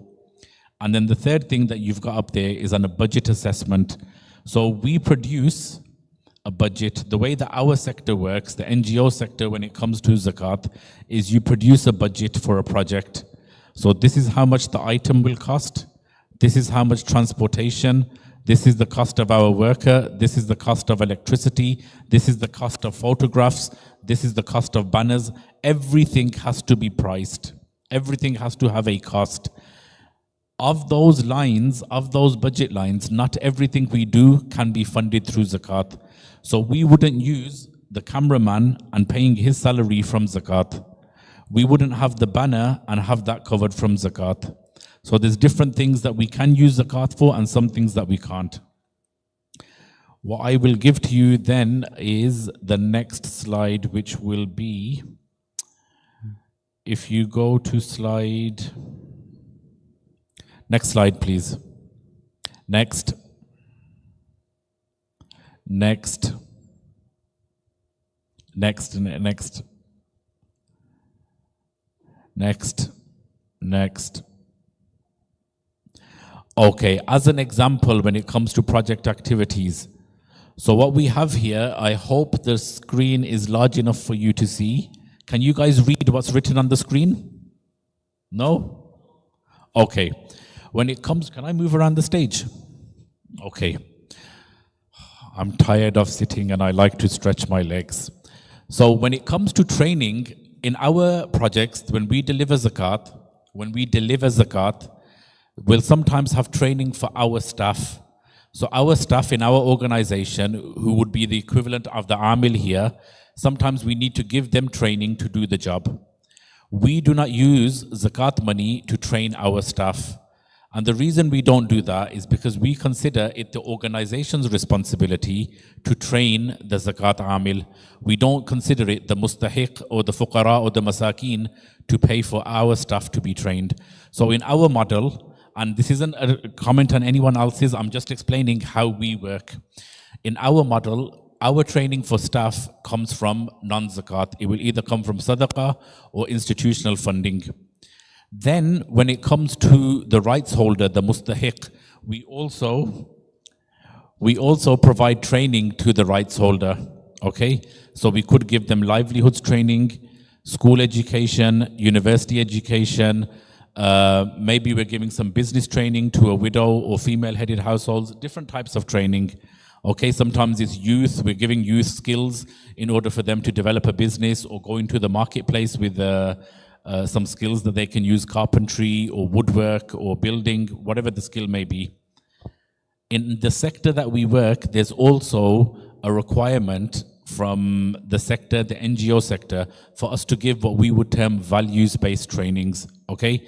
Things like GBV, gender-based violence training, child protection training, protection and inclusion. So different trainings, which although they're beneficial for the rights holder, they're not strictly required from a zakat perspective. And what we do is make a distinction. My apologies for the smallness of the text, but in essence, when it comes to training for rights holders, there's 2 types. The training that is values-based, that the sector requires, such as gender-based training or child protection or protection and inclusion, those trainings we don't use zakat for. Okay, because we don't consider there to be a direct impact on the economic empowerment of the rights holder. On the other hand, those trainings which are vocational, educational, skills, technical or health, those ones we do use zakat for. So in essence, what it boils down to is our consideration for zakat is it needs to be economic empowerment, economic upliftment of the community, of the individual. If it was values-based, we consider that to be something that's maybe some form of social engagement, and it's not direct. The linkage between that and economic empowerment isn't as well established, so we wouldn't use zakat for that type of activity. Does that make sense? You understand? Okay, good. Next slide, please. How long do I have, respected MC? How long do I have? 5 minutes. Okay, good. Individual versus communal, I mentioned this yesterday. So one of our challenges, I know in Malaysia and Indonesia, alhamdulillah, for the majority, you're dealing in a Shafi'i context. The organization I work with, we work in North Africa, which is Maliki. We work in the Middle East, which is Hanbali, Shafi'i, and Maliki as well, depending on which country. Then we work in Turkey, and we work in Pakistan and India, and you have the Hanafis. Then we do some projects and we deliver some projects in Malaysia and Indonesia and Philippines, and again you've got the Shafi'is. So we've got a broad mix. We can't apply the Hanafi madhab to everyone. We can't apply the Shafi'i madhab to everyone. We can't apply the Malikis and we can't apply the Hanabila either. We need to have something that's globally acceptable and works for whether you're working in Morocco, or whether you're working in Indonesia, whether you're working in Bosnia or Chechnya, or whether you're working in South Africa or Malawi. It needs to be a policy and a framework that works for everyone. So, but we also need to consider the context. So because we were based in the UK, which is predominantly the community, the Muslim community which dominated there traditionally was the Hanafis from Pakistan and India, Bangladesh. When we take into consideration the difference between the Hanabila and the Shawafi' and the Malikiya, we also want to please the Hanafis as well. So we want to please everyone at the same time. The issue of tamliq, individual direct distribution of zakat, everyone is happy with. Yeah? So the food pack you give, the cash you give, all of those direct tamliq, the direct transfer of ownership is very clear and understandable and acceptable. In the communal aspects, which are the ones that I have on my left, your right, so your right, the hospital bed or the school refurbishment or the wash lines, the water sanitation systems, those come under the fi sabilillah category, okay? Those come under the fi sabilillah, the communal welfare. But in order to do that, does anyone remember what I stated yesterday? There were two things that we needed. Next slide, please. The two things are written up there, which maybe again you can't see. The first is you need to have consent from the community for us to use zakat in that communal project. And the second is that we need to have a clear majority being zakat eligible. Okay, so minimum 60% of the community need to be zakat eligible. Next slide, please. Next. Okay, let's have a quick look at project activities, and I really am going to struggle with the time, but alhamdulillah, we'll manage to do what we do. Next slide, please. Okay, when it comes to project activities, next. When it comes to project activities, there's two questions. One is the activity eligible, and the second is whether it's tamliq or whether it's fi sabilillah. So next slide. Some of the activities which we wouldn't consider eligible. Next. Next. The majority of the work that we do, we would consider eligible, but what we wouldn't consider eligible was something like advocacy. Next slide. Advocacy, we don't consider zakat eligible. We also provide microfinance. Now, I know this may be something different here. So we provide qard hasan, we provide murabaha contracts, musharaka, muzara'a as well. And sometimes, well, those are the three main ones really, and mudaraba sometimes. Those are the 3 or 4 main ones. With microfinance, we do not use zakat as the capital. And the reason why is because in our context, we don't consider the relationship between the microfinance unit and the person receiving the microfinance product as a bank or a financial institute and a client relationship. We don't consider that a relationship between the zakat giver or the administrators for zakat and the mustahiq. Next slide, please. Advocacy, cash for work, staff training, I've mentioned some of those. That's okay, you can go on to the next slide, thank you. And of course, the communal projects. So like I said, the fi sabilillah, school building or the hospital refurbishment, if the community is not zakat eligible, then we can't use zakat for that. Next. Next. And again. And again. Okay. So we work in a context where maybe we'll work in Albania where 60% of the population is Muslim, 40% are not Muslim. And they are all deserving of zakat. So you're working in one village where 60% of the people are zakat eligible, 40% they are fuqara, but they're not Muslim, they don't have Islam. We don't serve them from zakat. The non-Muslims we can't serve from zakat. So how are we going to manage that situation? If we want to distribute aid to a group of people, let's say there's 100 people and they are 60% zakat eligible, 40% not, does anyone have any suggestions as to how we can manage that solution? So 100 food packs, 60 of the people are zakat eligible and 40 people are not zakat eligible. How can we serve that community? Have a think, any ideas how that might be served? Okay, so the answers come up. You will do it by splitting into 2 separate budget lines. That 60% of the community that is eligible for zakat, we would give them from zakat, and the 40% that aren't eligible, we can't use zakat for them because of the 60. The 40% we have to find non-zakat funds for. So that will be either sadaqah or institutional funding from someone else. Okay. Next, this will be the final one, inshallah. Next, please. Okay, now just stay on this slide, but don't go forward. You have a communal asset. So this example is one school. Okay, we're building a school now again, let's keep Albania as the example. 60% of the people are zakat eligible and 40% are not. You can't split a school. You can't split a school. You can't say this, these 6 rooms, the pupils can use only the fuqara and the masakin min al-muslimin, and the other 4 schools, the non-zakat people can use. You can't split a school. Everyone's going to use everything. So how do we manage the school? The way that we'll manage the school is our condition was that the clear majority of the community need to be eligible. 60% we accept as a clear majority. So we will use the 60% and charge the full school to zakat. So we will build that school 100% from zakat if 60% were eligible. However, if the figure was slightly lower and only 55%, so if only 55% of those pupils were zakat eligible, then we wouldn't use any zakat money. So our condition for zakat in the fi sabilillah section is that you need to have the majority being zakat eligible and the service needs to be free. So we don't build the school and then charge them a fee to attend the school. The school needs to be free for the fuqara and the Okay, Jazakallah khair. That was just a very small taster in regards to some of the zakat questions that we deal with when it comes to the training. I had many more examples, and if we had a smaller setting and more time, I would have loved to discuss those with you, but Jazakallah khair, much appreciated. Assalamu alaikum wa rahmatullah.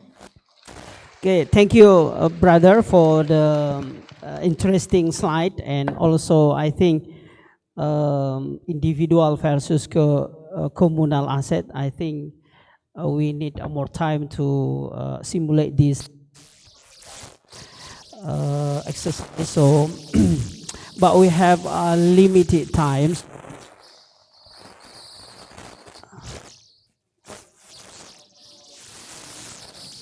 Still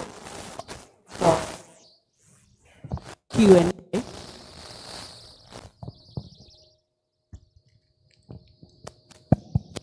I think I just open for two questions, so feel free to direct your question to our four invited speakers and kindly introduce yourself and your affiliation.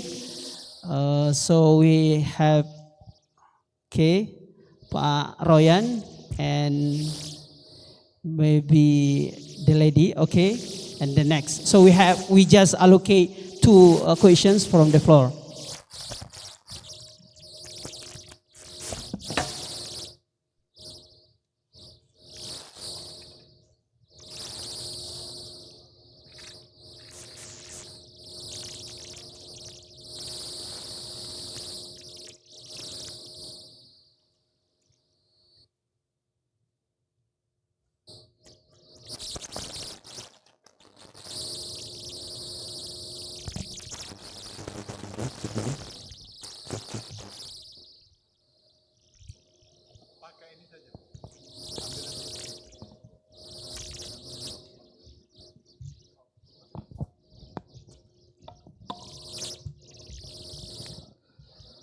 Bismillahirrahmanirrahim. Thank you very much, Mr. Moderator, Associate Professor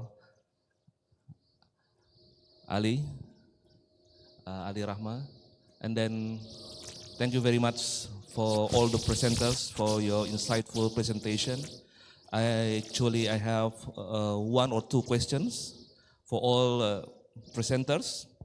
And then the first questions, when we look at distribution of zakat and looking at as well the collaboration when doing distribution of zakat within Indonesian context, we had know that Indonesian has two type of zakat institution, and then in one area like Jakarta, the capital of Jakarta, has maybe we can find more than 5 zakat institutions located in Jakarta.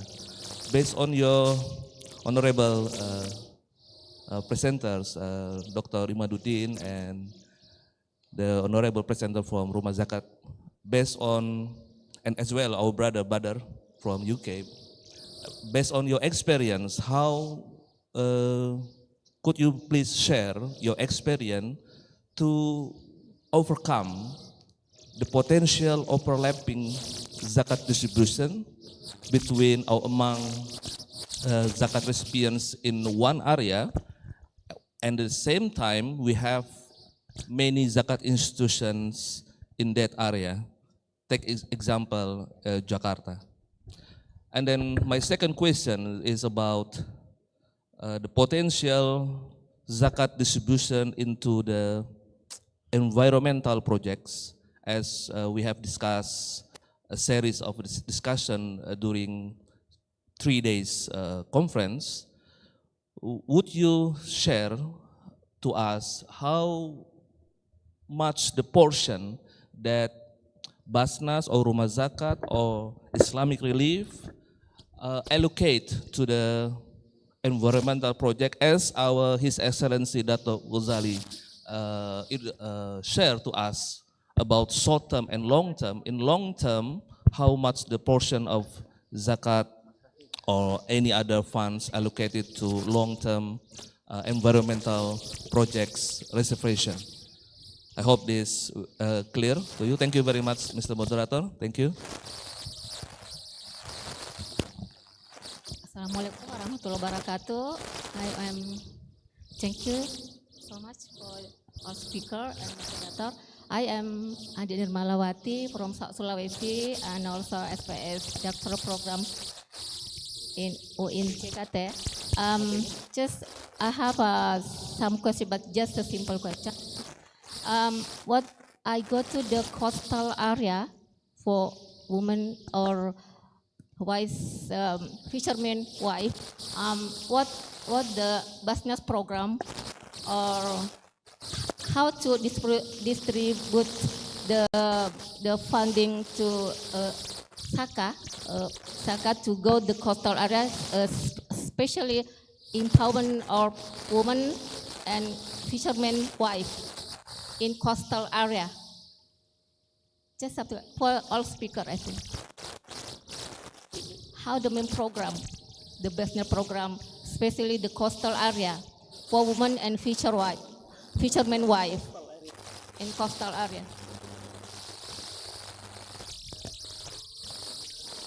Thank you so much.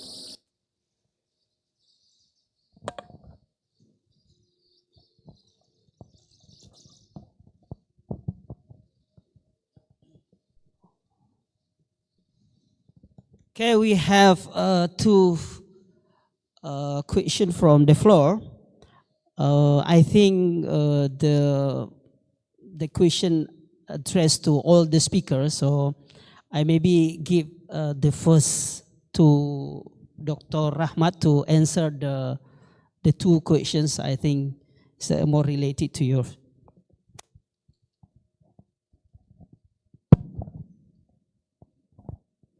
Thank you for very challenging question. The first one is how to manage or how to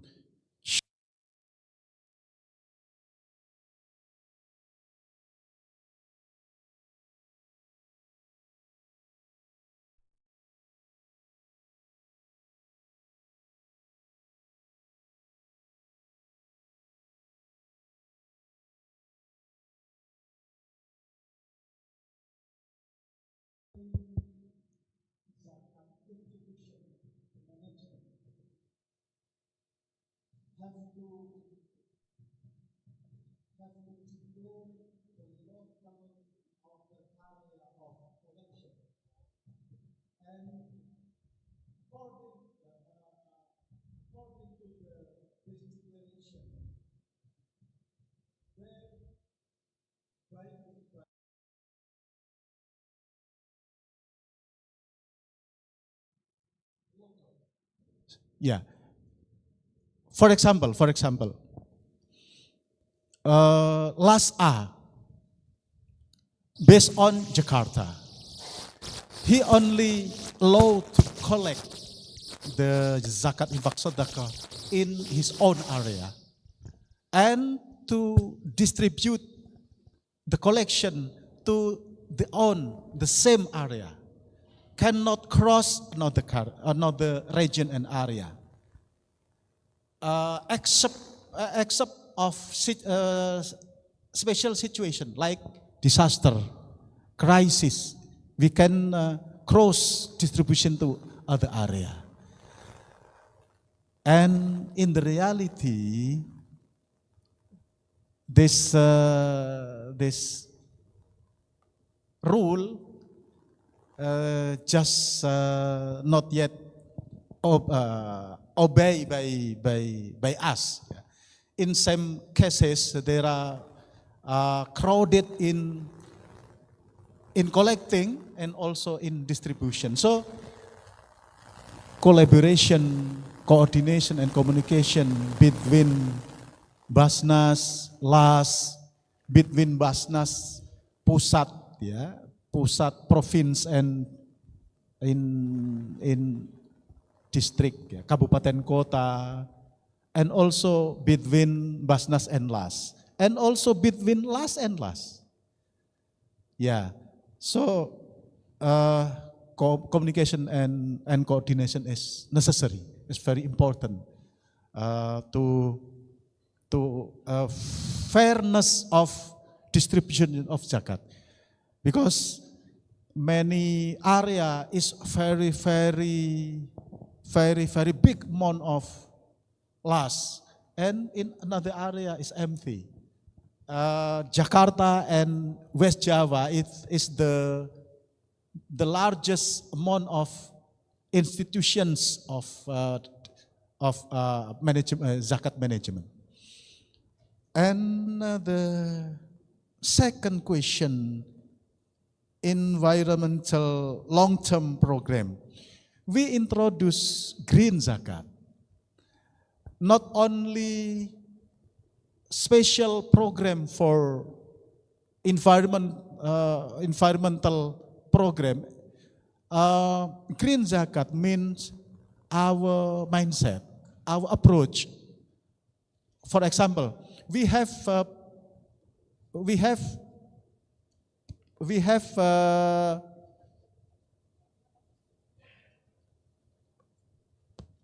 apa namanya, balai ternak, lumbung pangan. Ya, food stock, agriculture. We implement sistem pertanian organik, planting, organic farming system, organic farming approach.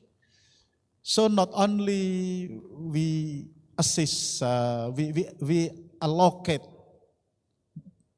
fund for reforestry, for planting trees, but also we change mindset, we change approach to implement our program. Green zakat. How about distribution in coastal area, in the remote area, 3T. We have what we call zakat inclusive. Zakat inclusive is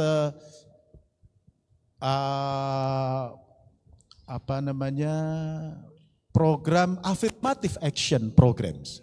Affirmative action program for vulnerable groups and society, disability, women and children. And we have many programs deal with vulnerable people.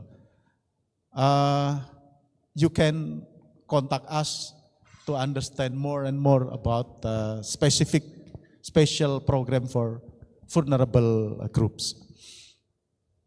I think that's all. Thank you very much. Assalamualaikum warahmatullahi wabarakatuh.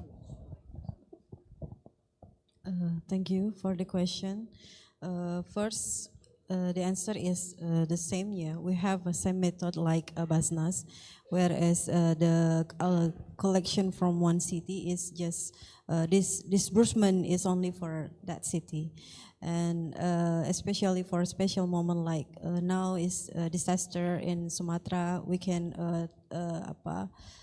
transfer our donors to areas that impact to disaster. And then number two is environmental program that we have is such Desa Tangguh Bencana, and then Bank Sampah. What else? We have so many, actually so many programs that concern about environmental and our this disbursement.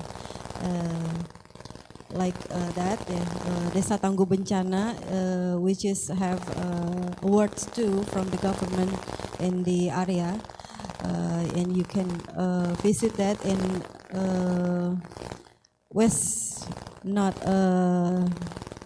Central Java. In the Central Java, we have Desa Tangguh Bencana. Number 3 question. In the remote area, this was okay. Rumah Zakat have a branch which is located in remote area like Jayapura, which is this is 3T tadi, daerah 3T itu mewakili salah satunya, which is disbursement is located to our Desa Berdaya. Desa Berdaya is a program that we call to disburse our ZIS collection, which is located in 140,000 desa in Indonesia, and one of them is located in the remote area or 3T. Thank you.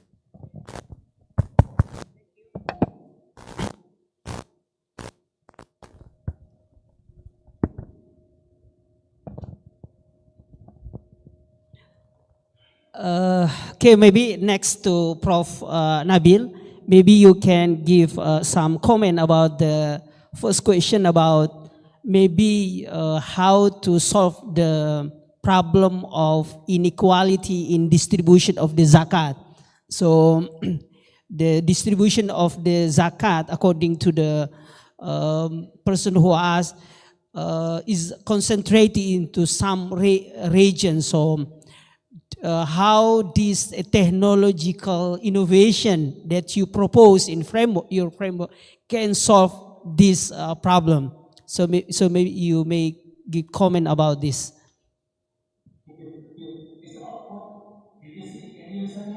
Yeah, we can, yeah. This is all about data, basically. I hope that the preliminary and centralized, at least data exchange from last to BAZNAS, and then the local BAZNAS and provincial BAZNAS to be kept in the copies of the data also into BAZNAS. So the data, especially you have spoken about the mustahil, right? Mustahil. And then with the data, then any program that or distribution should be consulted to the data to should get a point, the duplication solve, right? And that mentioned by the first education said. So that's the ecosystem. If it is developed national ecosystem, then all these last provincial zakat from BAZNAS should be get coordinated by national ecosystem. This case BAZNAS get a mandate from the undang-undang to as a national institution in the zakat. So I think in the future with the data with the digital foundation and data so we should be there and all the process of distributing zakat should be consult this data. So the point is duplication. Immediate time. Okay, thank you, Prof. Nabil. And then we have a question from the online participants from YouTube. And this question addressed, delivered to our brother, Adil. The question is the concept of the Falah graduation model developed by Islamic Relief. So maybe you can explain about this model to our online participants and also to our audience. Bismillahirrahmanirrahim. Thank you for the question. So Falah graduation model, and I think it links in with partly with the brother's question in regards to development. When it comes to the delivery of projects, there's two types within the sector. There's a humanitarian emergency relief, and then there's the long-term, medium to long-term development projects, or resilience building or development projects. With the humanitarian relief projects, they tend to be very straightforward. It's a case of delivering something short, sharp, quick, effective, and consumptive, as you mentioned. With the development projects or the resilience building, it takes more time and more investment in regards to resources, training, engagement with the communities. And one of those models is the Falah graduation model that Islamic Relief has. The question is asking in regards to how much zakat is eligible, or how does zakat fit in with it? Okay, how does zakat fit in with it? So when it comes to development projects, I think it links in also with the training that I provided, this presentation that I provided in regards to the training that I provide. When we're assessing a project for zakat eligibility, like I mentioned, we don't consider Islamic Relief staff, or we don't consider certain aspects of the budget to be eligible for zakat. And that percentage falls more when you have a development project, because with the development project, the nature of the Falah graduation model, for example, it works in a way that you have households in extreme poverty, and we don't promise them that you're going to come out of poverty after 6 months or 12 months. The development graduation model is, you're at this level of poverty, we're going to work with you for a year, and we're going to get you up, just slightly up. We'll graduate you to a lower level of poverty. Then we'll help you to a slightly better financial position, until you reach a stage where you're no longer one of those who is mustahiq for zakat, And if Allah grants barakah, then you'll be one of those who are the zakat givers. That's a graduation model. Because oftentimes, and I think people who don't work within this sector, I'm sure most of you guys are familiar with this, the humanitarian aid is just there for relief. You don't bring a mustahiq out of being from the fuqara and the masakeen overnight. It takes time because it's not just one thing that's affecting them. There's multiple aspects in their life that are affecting them in being in that situation. One of it is the qadr of Allah, and the other is this, you know, their education, the background, their employment, their skills. There's a whole host of things.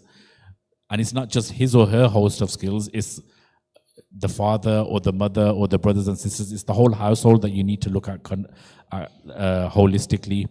So zakat can be used for those, and we do use zakat for those kind of projects, but the percentage of that project that is funded through zakat would be lower.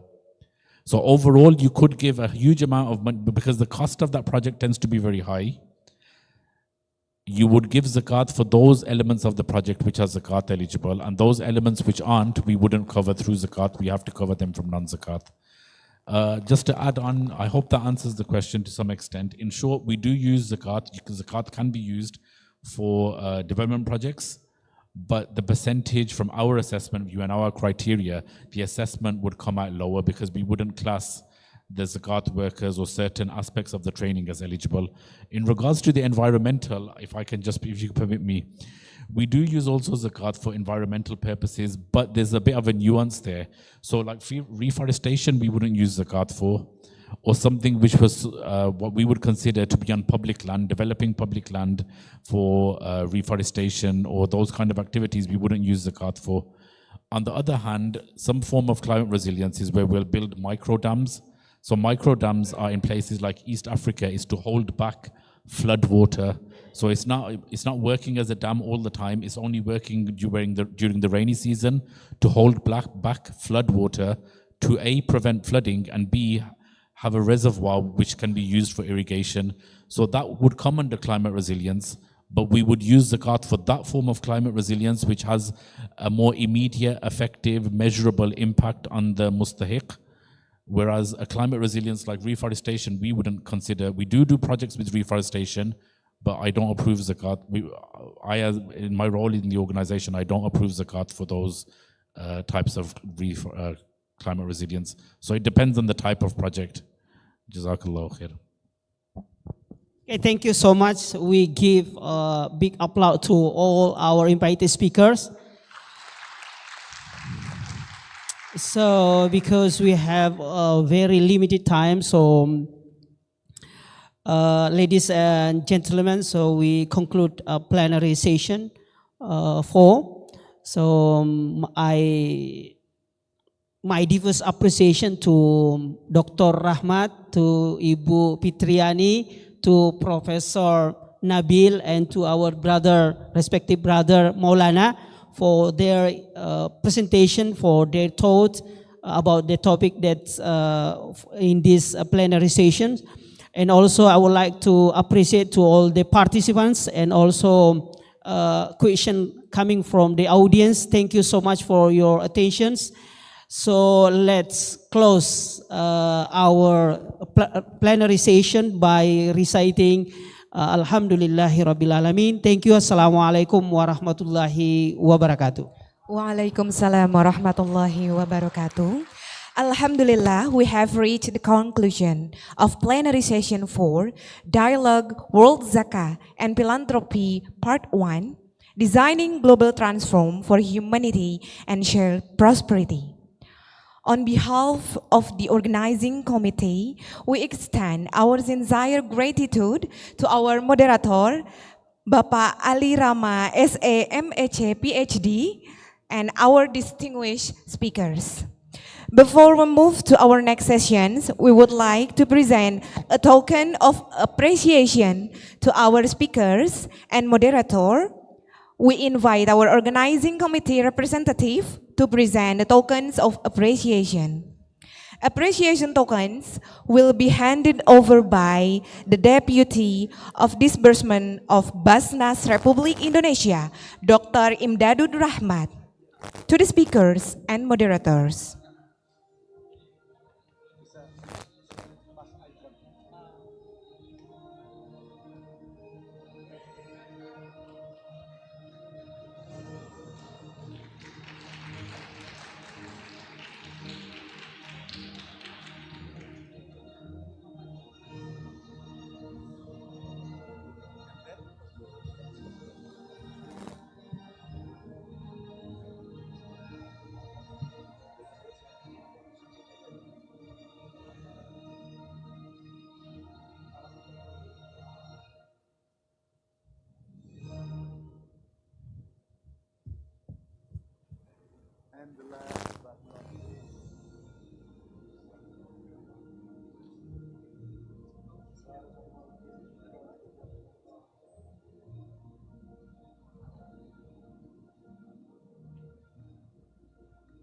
We also invite the cameraman to come closer to take a photo group with all speakers and moderator.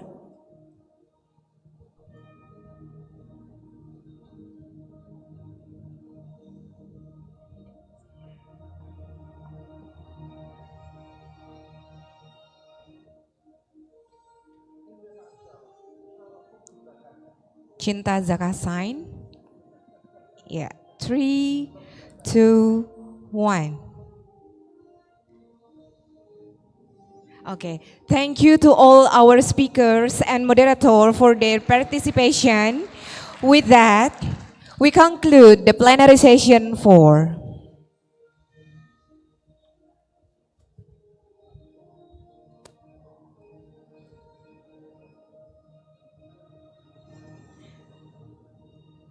In the midst of our conference session, we would like to once again acknowledge our sponsors whose contribution enable meaningful dialogue, knowledge exchange, and international collaboration throughout ICONZ 2025.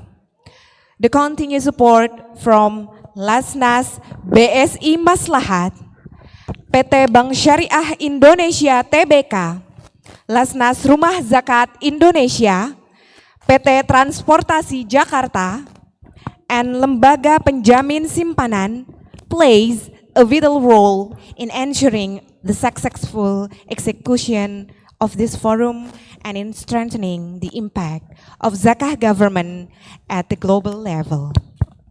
On behalf of the organizing committee, we extend our deepest appreciation for your trust and continued support. Ladies and gentlemen, we now reach our lunch and prayer break, and then to arrange the more comfortable and smooth flow of participants, we are humbly recommend the participants to take a Zuhur prayer first in the first floor of this building. You can take a Zuhur prayer in the first floor of this building, and then you can take the lunch in the registration desk after you have a Zuhur prayer. And we kindly request all participants to return to the main hall by 12:45, as we will resume the program with the keynote speech of the day. And thank you and enjoy your break. Wassalamualaikum warahmatullahi wabarakatuh.